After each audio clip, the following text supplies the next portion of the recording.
Comenzamos hoy con el ciclo del Museo Nacional de Historia Natural. Es la primera institución científica y museológica de Uruguay que dentro de su acervo científico cuenta con cerca de 400.000 ejemplares botánicos, paleontológicos, zoológicos y una maravillosa biblioteca especializada en ciencias naturales con más de 200.000 títulos. En la columna de hoy hablaremos sobre el estudio de las aves actuales y la extenderemos a una dimensión temporal que nos llevará a la prehistoria, para entender cómo eran y vivían las aves del pasado y así poder comprender la avifauna del presente. Para eso recibimos esta mañana en la televisión pública al biólogo, investigador y divulgador Washington Jones. Que seguramente ustedes lo recuerden, porque hubo una época gloriosa donde acá en la televisión pública se pasaba un programa para niños, pero donde aprendíamos todos, que se llamaba Paleodetectives. Ahí Washington Jones también nos hablaba del Uruguay de los dinosaurios, de los tiburones, de los roedores gigantes, y generaba en nosotros una fascinación absoluta. Hoy queremos hablar, en este comienzo de la columna del Museo Nacional de Historia Natural, sobre las aves y que nos lleves un poco al pasado. Qué gustazo tenerte acá. Muchas gracias, Gabriela. Bueno, hoy yo vengo a traer mi punto de vista de cómo yo veo las aves. Yo trabajo en ornitología, en la colección de ornitología en el Museo Nacional de Historia Natural. Y yo a las aves las veo, además de lo que veo hoy en día en el campo, en la ciudad, esos seres que vuelan, que son tan atractivos, que tienen colores de repente tan hermosos. Yo los veo así como los ve todos, pero también los veo en una dimensión temporal, ¿no? ¿Qué es lo que estaba en el pasado y por qué son lo que son? Que es una pregunta que tiene que ver con la evolución de los seres vivos, ¿no? Claro. Y que es una pregunta que también, por ejemplo, puede llegar a ser muy importante de por qué somos nosotros lo que somos. Y todavía hay controversia. Sí, controversia en la evolución, y cuando el tiempo te separa en miles o decenas de miles de años, claro, siempre la hay. Poco después del origen de las especies de Charles Darwin aparece una plumita por Alemania. Ahí está, sí, que es Archaeopteryx. Sí, exacto. Y ahí hay como un punto de inflexión, ¿no? Sí, ahí, bueno, eso es muy importante porque, bueno, marca como un eslabón entre dos grandes grupos que son los reptiles y las aves. Y bueno, y ahí lo que Darwin lo cita muy levemente, pero le conviene mucho a su teoría, que fue muy resistida, de que, bueno, que los grupos de seres vivos van cambiando en el tiempo y se van transformando poco a poco en otras cosas, sin saber genética en ese momento, sin saber de la herencia, sin saber de nada. Pero tenía una capacidad de observación absoluta y de método, ¿no? Y que cambia todo, ¿no? Cambia la sociedad, cambia nuestras creencias, cambia la cultura, cambia todo. Y bueno, lo que les venía a hablar hoy era lo que se veía ahí en el video. Sí, era ¿por qué el carancho está muy presente? El carancho. A mí me encantan las rapaces, pero carancho, ¿por qué el carancho? El carancho, que es un ave rapaz, como bien decís, que es del grupo de los halcones, que se puede ver en Montevideo, en la Rambla, se puede ver en muchos lados, porque es un ave que es un oportunista. Viven de la basura, viven de animales muertos, o sea que la ciudad perfectamente tiene eso también, así como el campo también lo se puede ver perfectamente. Y es un ave que vive por todo el continente americano, es el ave nacional de México, a pesar que algunos mexicanos digan que es el águila real para quedar más virtuoso. ¿Cómo va a ser el ave nacional de México? Un carancho. Pero sí es el ave nacional de México para muchos estudiosos del símbolo ese azteca famoso de la serpiente. El traje al carancho porque tiene que ver con un estudio que hicimos hace unos años con los paleodetectives, porque está Ernesto y está Andrés en esos dos estudios, de fósiles que se encontraron en Uruguay y en Argentina de caranchos enormes, mucho más grandes de los que se ve ahora. El carancho es un bicho grande que tiene casi un poco menos de 2 kilos y tiene una envergadura alar bastante importante, 1,30 m, 1,40 m. Estás midiendo desde la punta del ala hasta la punta de la otra ala. Exacto, claro, cuando está totalmente desplegado. Sí, y eso hace que, bueno, cuando uno lo ve en el aire, dice, oh, esto es un bicho grande. Pues acá estamos hablando de un bicho que hubiera superado muchísimo por el doble, más del doble de tamaño y de peso. ¿Sabes qué me pongo a pensar, Washington, cuando uno no sabe de esto, hace como una visión reduccionista evolutiva y piensa que los pájaros vienen de los pterodáctilos? Dice que era lo más parecido, era un pterodáctilo, ¿no?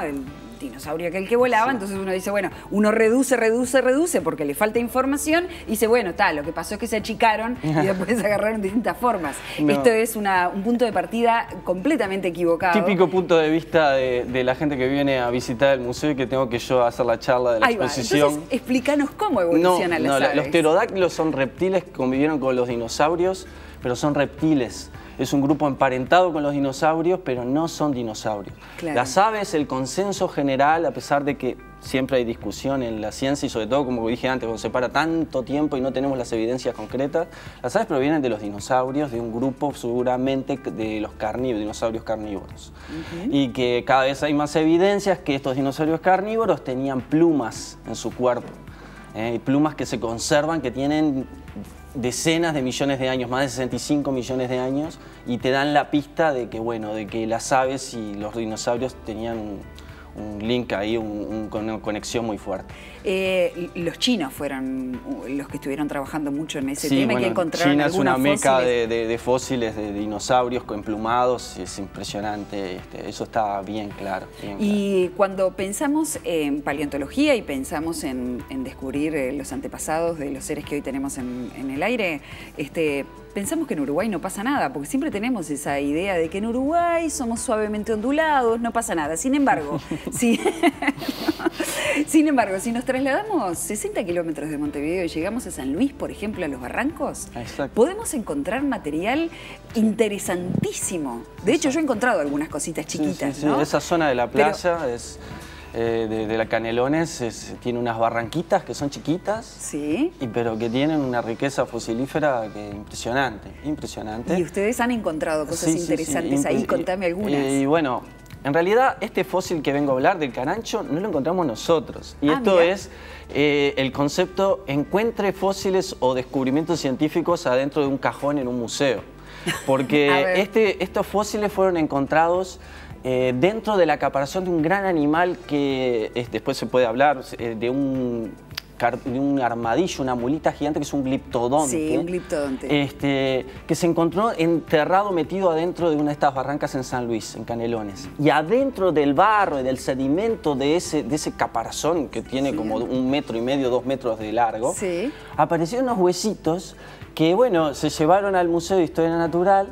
En la década del 60 se encontró esto y nadie supo bien, veían que eran de ave, pero nadie sabía bien qué era eso.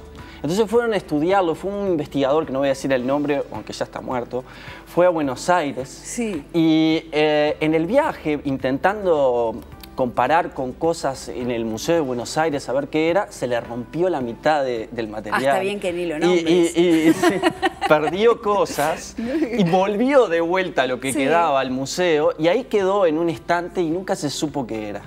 Muchos años después, yo nací en el 78, así que muchos años después, yo en el museo con Andrés Rinderknecht empezamos a ver qué era eso. Y ahí descubrimos que teníamos unos huesos enormes de un carancho fósil que tenía unos 10.000 años aproximadamente. Está por ahí la foto, a ver si la llegan a encontrar. Sé que los estoy complicando, si la encuentran bien. Ya la pasamos en el reel de imágenes, pero está por ahí la foto, ¿no? Está el carancho con esos huesos comparativos. Sí. Es un bicho que realmente cuando lo vimos no podíamos creer, cómo el tamaño de los huesos. Ahí está, ahí tienen una tibia, Claudia, hay una reconstrucción de este carancho. Exacto.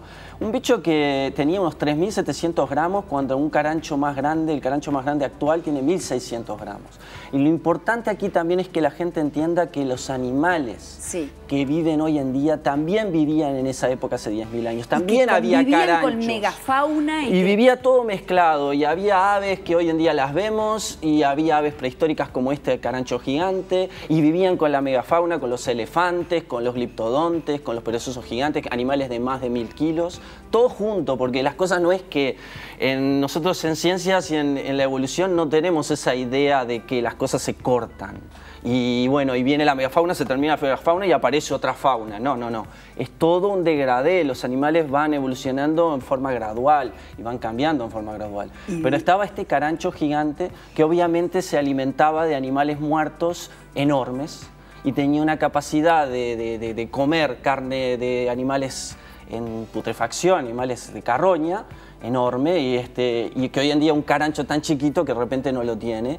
Y es el carancho que tenemos hoy en día que en vez de alimentarse de la megafauna se aprovecha, por ejemplo, de las vacas muertas, se aprovecha de la basura de las ciudades, de los poblados.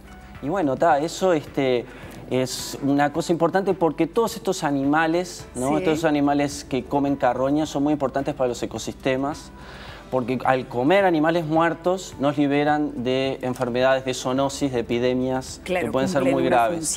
Y a veces no los valoramos, a veces los atacamos, a veces se envenena la carne de animales muertos a propósito y buitres o caranchos terminan siendo afectados directamente. ¿Eso pasa en Uruguay? Eso pasa en Uruguay, no sé si tanto, pero en otros países pasa claramente. Y eso afecta a este tipo de aves que al final terminan quedando deterioradas sus poblaciones y si el ser humano no hace algo con los animales muertos, esos animales muertos pueden generar un problema muy grave.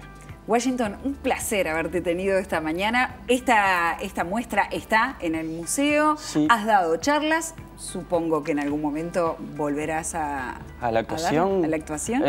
No sé, tengo que consultar con mis contratantes. Con el bolsillo. Sí. A ver si hay fondo. Gracias por haber venido, ha sido realmente un gusto. Sigue, Sole.